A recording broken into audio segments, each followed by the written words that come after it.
चलिए बात करते हैं जो कहेंगे सच कहेंगे। आज सच देश की सुरक्षा से जुड़ा।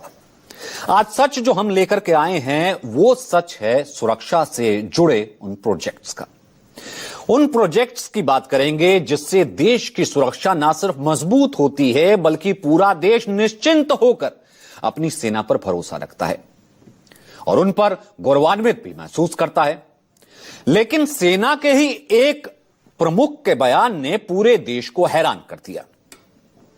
हैरानी इसलिए क्योंकि सेना की ताकत से जुड़े कई प्रोजेक्ट्स डिलेड चल रहे हैं, देरी से चल रहे हैं। और यह बात हम नहीं कह रहे बल्कि वायुसेना के प्रमुख air chief marshal Amarpreet Singh ने कही है। एयर चीफ मार्शल ने डिफेंस सिस्टम की खरीद और डिलीवरी को लेकर जो सवाल खड़े किए हैं उसे आपको जरूर सुनना चाहिए। आज अपने इस खास शो में आपको देश की आर्मी की ताकत से जुड़ी हर उस प्रोजेक्ट के बारे में पूरे विस्तार से बताएंगे जिसकी डिलीवरी में देरी हो रही है। सवाल यह कि जिससे सेना की ताकत बढ़ने वाली है उस प्रोजेक्ट में देरी क्यों हो रही है। सच यह भी बताएंगे कि डिफेंस इंडस्ट्री अपना वायदा पूरा क्यों नहीं कर पा रही है। क्या सेना और इंडस्ट्री के बीच भरोसा नहीं बन पा रहा है क्या?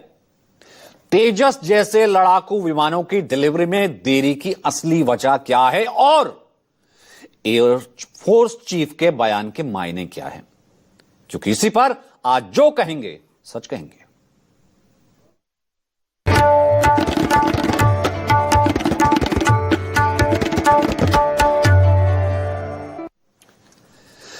चलिए आपको डिटेल से बताते हैं। पहलगाम आतंकी हमला हुआ, उसके बाद ऑपरेशन सिंदूर और उसके बाद पाकिस्तान के हर एक हमले का मुंह तोड़ ताबड़तोड़ जवाब। हिंदुस्तान की फौज ने पूरी दुनिया को अपनी ताकत तो दिखा दी। यह बात आप भी जानते हैं, हम भी जानते हैं, पूरी दुनिया जानती है और खास तौर पर दुश्मन पाकिस्तान भी जानता है। भारत की जल, थल और नभ तीनों सेनाओं ने अदम्य साहस का खौफ पूरी दुनिया के जहन में अच्छे से समा दिया। खासकर वायुसेना, king of the sky, air force के जांबाज जवानों ने दिखाया कि वो पाकिस्तान के अंदर ना सिर्फ घुसने की क्षमता रखते हैं बल्कि उसके आतंकी ठिकानों को भी पूरी तरह से नेस्ता नाबूद करने का मात रखते हैं। लेकिन इसी बीच एयरफोर्स चीफ के एक बयान ने एक साथ कई सवाल खड़े कर दिए। वायुसेना प्रमुख air chief marshal Amarpreet Singh ने डिफेंस सिस्टम की खरीद और डिलीवरी में हो रही देरी पर सवाल उठाया। उनके मुताबिक ऐसा एक भी प्रोजेक्ट नहीं है जो समय पर पूरा हुआ हो। अब ये तो बहुत चिंता की बात है, हैरान करने वाली बात है, सोचने की बात है। पहले आप ये सुनिए एयरफोर्स चीफ ने क्या कहा, फिर आपको उसके आगे की कहानी बताते हैं। Timelines is a big issue. That is where that Vachan part comes in. So once a timeline is given, not a single project that I can think of has been completed on time. So this is something where we have to look at. Why should we promise something which cannot be achieved? While signing the contract itself, some of the times we are sure that it is not going to come up. But we just sign the contract. उसके बाद देखेंगे क्या करना है. Obviously then the process gets vitiated. Over the last decade plus, I think things have changed quite a bit. A rap on our knuckles has made us think inward and look inward, and then we realized that yes, there are a lot of opportunities that we have within India, and now also the current situation in the world has made us realize that Atmanirbharta is the only solution. But we have to be now ready to be future ready. So that is the concern, that yes, I can look at next 10 years we will have certain more output from the industry, Indian industry, we have from the DRDO, but what is required today is required today. जो हमें आज की requirement है वो आज मिले, ये air force chief का कहना था। जाहिर सी बात है अब चिंता लाजमी है जब चीफ खुद कह रहे हैं, तो हमने कहा इसका सच खंगालना चाहिए। यह सच क्योंकि देश की सुरक्षा से जुड़ा है आप तक लाना चाहिए, क्योंकि खरीद फरोख्त की प्रक्रिया में कभी कभी इतना समय लग जाता है कि तब तक नई चुनौतियां सामने आ जाती हैं। फिर उसके मुताबिक पूरे प्रोजेक्ट पर काम करना पड़ता है जिससे और देरी हो जाती है। एयरफोर्स चीफ एपी सिंह ने यह बातें सीआईआई एनुअल बिजनेस समिट 2025 में डिफेंस टेक्नोलॉजी से जुड़े कार्यक्रम में कही, जहां पर तमाम डिफेंस कंपनीज भी मौजूद थी। वायुसेना प्रमुख ने यहां तक कहा कि सेना और इंडस्ट्री के बीच भरोसा और खुलापन, ट्रांसपेरेंसी होनी चाहिए, क्योंकि युद्ध तब जीते जाते हैं जब हमारी सेनाएं मजबूत होती हैं। उन्हें मजबूत बनाना हम सबकी जिम्मेदारी है। एयरफोर्स चीफ ने बाकायदा प्रोजेक्ट का नाम लेकर के चिंता जाहिर की। उनमें से एक प्रोजेक्ट है जो कि डिले चल रहा है, वो है तेजस MK-1A। ये फाइटर जेट है। एयरफोर्स चीफ के मुताबिक फरवरी 2021 में इंडियन एयरफोर्स ने हिंदुस्तान एरोनॉटिक्स लिमिटेड यानी कि HAL के साथ 48,000 करोड़ 48,000 करोड़ रुपए का कॉन्ट्रैक्ट साइन किया इसी तेजस के लिए। यह सौदा 83 तेजस MK-1A लड़ाकू विमानों की आपूर्ति के लिए था। कॉन्ट्रैक्ट के मुताबिक मार्च 2024 में ही पहली डिलीवरी की जानी थी, लेकिन अभी तक HAL ने वायुसेना को एक भी तेजस MK-1A नहीं दिया है, यानी अब तक एक की भी आपूर्ति नहीं हुई है। अब इसके पीछे की वजह क्या है? F404 टर्बोफैन इंजन, क्योंकि इसमें इंजन लगता है। इसकी आपूर्ति को लेकर HAL और अमेरिकन कंपनी जनरल इलेक्ट्रिक यानी कि जी, आपने नाम सुना होगा, इसके बीच कुछ खींचतान चल रही है। HAL ने तकनीक और सप्लाई का हवाला दिया कि कुछ समस्याएं आ रही है, इस कारण से डिले हो गया। और खुद आप अंदाजा लगाइए, कंसर्न इस चीज तक का है कि खुद पीएम मोदी ने अपनी अमेरिकी यात्रा में इस मुद्दे को उठाया था वहां पर। ऐसे में भारतीय वायुसेना की स्क्वाड्रन संख्या में कमी के बीच ये देरी हवाई युद्ध क्षमता पर गंभीर प्रभाव डाल सकती है। जाहिर सी बात है, क्योंकि हमारे पास MiG-21 है, MiG-27 है, जैगुआर है, पुराने हो गए हैं। इन विमानों को सिलसिलेवार तरीके से रिटायर किया जा रहा है। उसके लिए ये नई रिप्लेसमेंट जरूरी है, जो कि फिलहाल डिले हुई। अब आपको यह भी जानना चाहिए क्यों जरूरी है, जिसके लिए पर्टिकुलर नाम लेना पड़ा चीफ को MK-1A। ऐसा क्या है इसमें? भारतीय वायुसेना की ताकत अब यूं लगाइए कि 4 गुना हो जाएगी, 4 चांद लग जाएंगे। यह 4.5 जनरेशन का हल्का लड़ाकू विमान है। 5th जनरेशन विमान आपने सुने होंगे, हमने अमेरिका से भी डील की है। ये 4.5 जनरेशन का है। वायुसेना की स्क्वाड्रन शक्ति बढ़ाने के लिए बहुत अहम है। यह एक मल्टी रोल फाइटर जेट है जो 100 किलोमीटर से भी ज्यादा दूरी से कई टारगेट को ट्रैक करके हमला कर सकता है। इसकी अधिकतम स्पीड 2205 किलोमीटर प्रति घंटे की है। 850 किलोमीटर तक की रेंज में आने वाले टारगेट को यह अपना शिकार बना सकता है।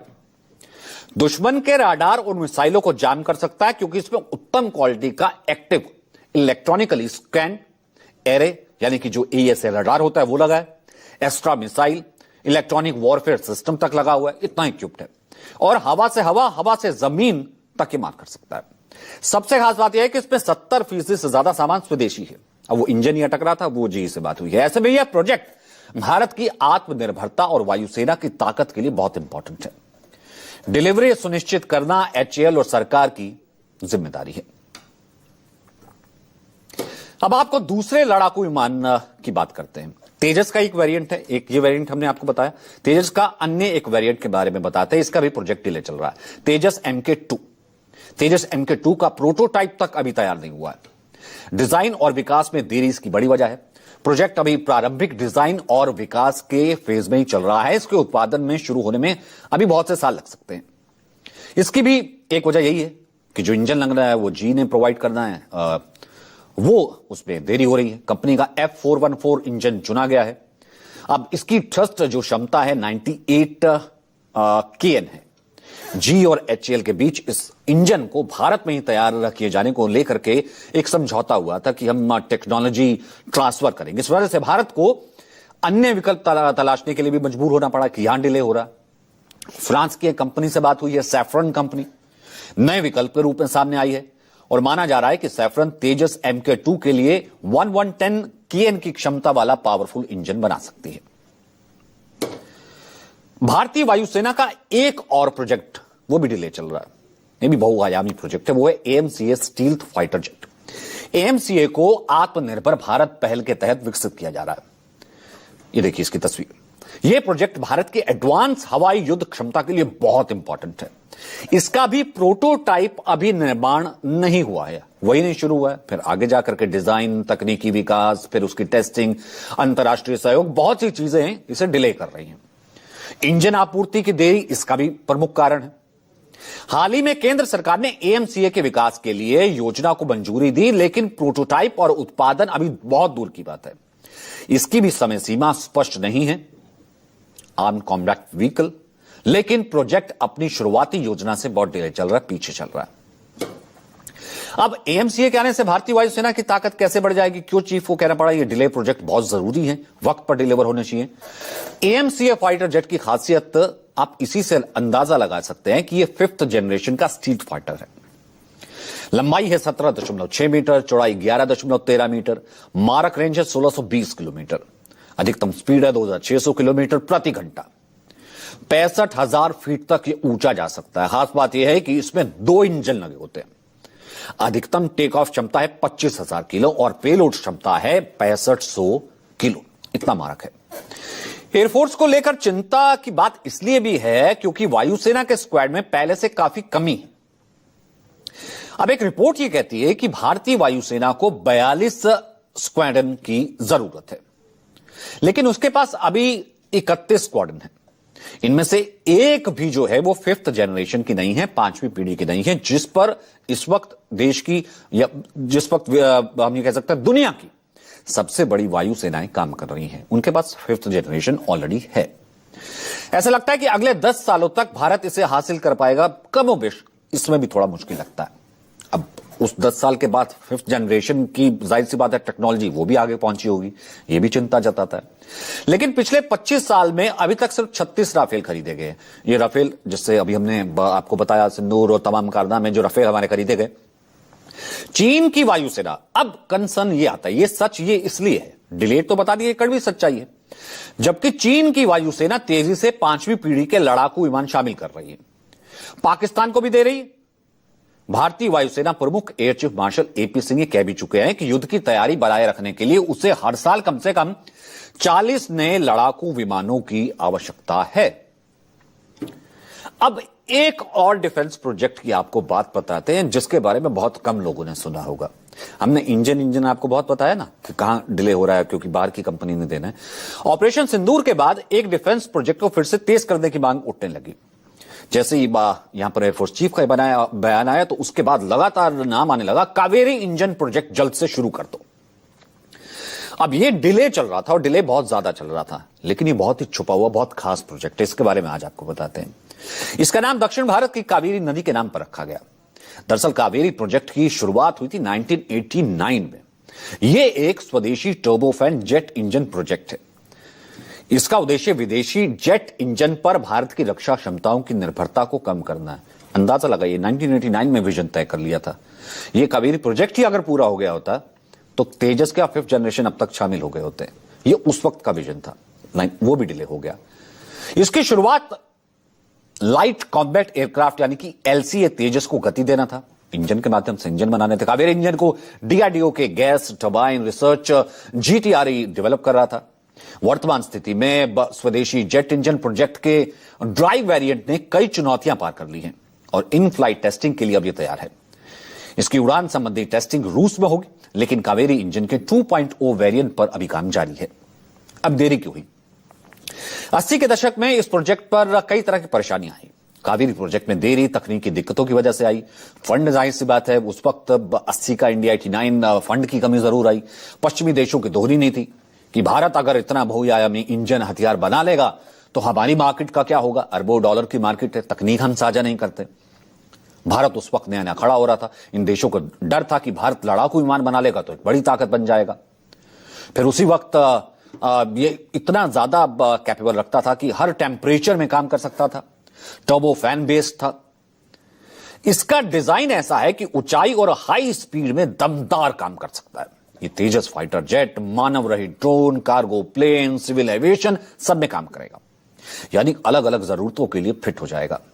इन्हीं खासियतों के कारण इस इंजन को आर्म्ड एरोनॉटिक्स टेक्नोलॉजी में भारत की आत्मनिर्भरता की बड़ी खोज कहा जा रहा है। और उसी वक्त आपको याद होगा पोखरण भी हुआ था, तब सैंक्शंस में लग गई थी, उस कारण से और डिले हो गया था। इसके अलावा कुछ और बड़े डिफेंस प्रोजेक्ट्स हैं जिनमें देरी चल रही है। इनमें S-400 एयर डिफेंस सिस्टम, अभी हाल ही में आपने बात सुना, उसकी जाबाजी देखी। इसकी 2 स्क्वाड्रन की डिलीवरी अब तक नहीं हो पाई है क्योंकि रूस खुद इसमें व्यस्त है। रूस के साथ मिलकर के जो है हमारा ये स्वदेशी इसके अलावा P-751 submarine, 200 light utility helicopter कामो भी इसमें शामिल है। इसके लिए मोदी सरकार ने 2015 में ही घोषणा की थी ताकि चीता और चेतक, ये भी काफी पुराने, इनको भी रिप्लेस किया जा सके, इनकी रिटायरमेंट करवाई जा सके। इसके साथ नेवल यूटिलिटी हेलीकॉप्टर, नेवी को भी चाहिए, फाइटर भी चाहिए, C-295 transport aircraft, assault rifle, mine counter, major पोत, ये अहम रक्षा प्रोजेक्ट्स हैं, चल रहे हैं, लेकिन इनमें भी देरी चल रही है। Multi role fighter aircraft MRFA project भी देरी से चल रहा है। इस विदेशी जेट प्रोजेक्ट का प्रोडक्शन भारत में होना था, लेकिन टेक्नोलॉजी ट्रांसफर पर भारत से बात नहीं बनी। इस पर सरकार की ओर से अब प्रारंभिक स्वीकृति प्राप्त हुई है, अब यह बना है। वैसे सरकार ने खरीद प्रक्रिया में लगने वाले समय में कटौती को लेकर संकल्प तो लिया था कि जितनी जल्दी हो सके, ये बीच में जो कोई लाल फीताशाही है, ये सब चीजें हैं, उसको हटाया जाएगा। तब तक इसे लागू ना किया जाए, जब तक ये लागू नहीं हो जाती तब तक क्या कह सकते हैं कि कितनी जल्दी ये होगा। लेकिन ऐसा नहीं है कि देश में सारे प्रोजेक्ट ज्यादातर डिले ही हो रहे हैं। अगर ऐसे हो रहे होते पूरी दुनिया लोहा ना मानती। भारत के कुछ ऐसे महत्वाकांक्षी रक्षा कार्यक्रम हैं जिनकी सफलता का लोहा दुनिया मान रही है। ऑपरेशन सिंदूर के बाद पाकिस्तान सबसे ज्यादा चिंतित है। पीएम शहबाज शरीफ ने हाल ही में अजरबैजान पहुंचे और यह खुलासा कर दिया कि भारत की ब्रह्मोस मिसाइल, नाम लिया भारत की ब्रह्मोस मिसाइल, पाकिस्तान पर हमला किया और इससे पहले हम कुछ उसे पकड़ पाते, कुछ करते, उसने वहां हमारे को नेस्तो नाबूद कर दिया। 9th and 10th night, we decided to respond in a measured fashion to Indian aggression, and we had decided that at 4:30 in the morning after Fajr prayers, Pakistan Armed Forces, led very ably by our Field Marshal, Chief Army Staff sitting here, Syed Asim Munir, to teach a lesson to our enemy. But before that hour reached, India again launched missile attacks, BrahMos, and hit Pakistan's various provinces, including airport in Rawalpindi and other places. अंग्रेजी में कहते हैं from horses mouth, खुद अपने मुंह से कबूल लिया ब्रह्मोस। भारत ने पूरी दुनिया को अपनी रक्षा शक्ति का एहसास कराया और इसके केंद्र में है ब्रह्मोस। अपनी अचूक मारक क्षमता के कारण दुनिया की निगाह इस अद्भुत मिसाइल पर है। यह भारत और रूस का जॉइंट वेंचर है। इसका नाम भारत की ब्रह्मपुत्र, रूस की मास्कोवा नदी पर है। इस प्रोजेक्ट की शुरुआती लागत $250 मिलियन थी। 12 जून 2001 को इस मिसाइल का पहला टेस्ट किया गया था। 2005 में पहली बार इसे भारतीय सेना में शामिल किया गया, कमीशन किया गया। जिस मिसाइल पर आज भारत और पूरी दुनिया दंग है, वो दरअसल पूर्व राष्ट्रपति और मिसाइल मैन अब्दुल कलाम का ड्रीम प्रोजेक्ट था। यह दरअसल एक सुपरसोनिक क्रूज मिसाइल है। इसकी स्पीड 3 मैक यानी आवाज की गति से भी 3 गुना ज्यादा है। गति के कारण यह राडार की पकड़ में भी नहीं आती। इस मिसाइल की रेंज 290 से 800 किलोमीटर है, यानी इसका एडवांस वेरिएंट 800 किलोमीटर तक लक्ष्य पर पहुंच सकता है। 200 से 300 किलोग्राम विस्फोटक के साथ निशाना लगा सकती है। इसे मल्टीपल प्लेटफॉर्म से लॉन्च किया जा सकता है, यानी इसे सतह, हवा, समंदर कहीं से भी लॉन्च किया जा सकता है। ऑल वेदर कैपेबिलिटी वाली इस मिसाइल में उन्नत नेविगेशन और गाइडेंस सिस्टम है, जिसके कारण यह सटीक निशाना लगाने में सक्षम है। साथ ही फायर एंड फॉरगेट टेक्नोलॉजी पर काम करता है। एक बार किसी टारगेट पर दागने के बाद अगर टारगेट मूव भी करता है तो उसके पीछा कर लेती है ब्रह्मोस। वर्तमान में दुनिया में ऐसा कोई एयर डिफेंस सिस्टम नहीं है जो उसे रोक पाए। ब्रह्मोस भारत की वो मिसाइल है जिसकी सटीकता और मारक क्षमता देखकर दुनिया चौंक गई। यही कारण है कि कई देशों ने भारत की इस अचूक मिसाइल को खरीदने की इच्छा जाहिर कर दी है। भारत ने ऑपरेशन सिंदूर में ब्रह्मोस मिसाइल के इस्तेमाल के बारे में खुलकर बताया नहीं था, लेकिन जिस तरह इस मिसाइल ने पाकिस्तान के एयर डिफेंस और राडार सिस्टम को चकमा दिया, उसने पाकिस्तान के झूठ की पोल खोल दी और अब खुद शहबाज शरीफ अपने मुंह से इसे स्वीकार रहे हैं। रूसी राजदूत ने भी इस पर खुलकर तारीफ की। BrahMos missiles are manufactured in India. It is an Indian product, a product of a joint collaboration with Russia. We have a joint venture designing and producing these weapons, and we are very satisfied with the results of this collaboration. It has very promising prospects. Bharat कई रणनीतिक और सैन्य चुनौतियों से घिरा हुआ है। खासकर पिछले कुछ महीनों में जिस तरह पश्चिमी और पूर्वी मोर्चे पर तनाव बढ़ा है, उससे आने वाले दिनों में रक्षा क्षेत्र में तेजी से ध्यान देने की जरूरत है। 2025-26 के लिए भारत का कुल रक्षा बजट 6.81 लाख करोड़ था, जिसमें से सरकार ने 1.8 लाख करोड़ सेना के आधुनिकीकरण के लिए रखा था। यानी कि अब मॉडर्नाइज बहुत जरूरी है। तो कुल मिलाकर ये कह सकते हैं, इस नोट के साथ, ब्रह्मोस की बात आपने सुनी ही, आकाश भी है, तमाम उन चीजों के साथ कि तमाम अड़चनें, तमाम मुश्किलें, तमाम ये चीजें दूर होंगी। इस सच से वाकिफ होना बहुत जरूरी था। और सेना पर हमें जितना फक्र है उतना फक्र किसी को हो नहीं सकता, क्योंकि ये पूरे विश्व की सेनाओं में सबसे उत्तम है और इसका लोहा हमने मनवा दिया है। आज के इस एडिशन में इतना ही। जो कहेंगे सच कहेंगे में फिर आपसे मुलाकात होगी। नमस्कार।